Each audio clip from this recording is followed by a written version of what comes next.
ఈ సంవత్సరం మనం పర్టిక్యులర్గా 2025 సంవత్సరం 20వ తారీఖు అంటే ఈ నెల అక్టోబర్ 20వ తారీఖు అమావాస్య గడియల్లో మనం చేసుకోవాలి. 20వ తారీఖు సోమవారం.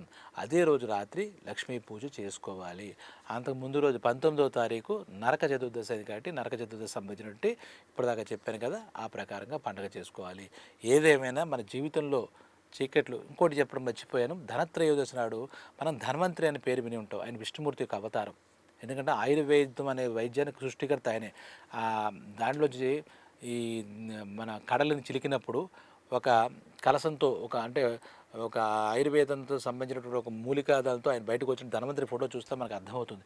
ఆయన పుట్టినరోజు కూడా ఆ ధన్వంతరి పుట్టినరోజు కూడా అదే రోజు, ధనత్రయోదశి రోజే. కాబట్టి అటువంటి ఆ ధన్వంతరిని మనం తలుచుకుంటే రోగాలన్నీ పోతాయని చెప్తారు. ఆయన దేవతలకే వైద్యుడు వాస్తవంగా చెప్పాలంటే. ఇంకా మాట్లాడితే విష్ణుమూర్తి అంశతో ఉద్భవించాడు కాబట్టి ధన్వంతరి యొక్క పుట్టినరోజు సంబరాలు కూడా మనం చేసుకుంటూ ఉంటారు. ధనత్రయోదశి అంటే ఇందాక చెప్పాం కదా, పేరులోనే ధనం ఉంది కదా, ఆరోగ్యమే మహాభాగ్యం అంటాం కదా.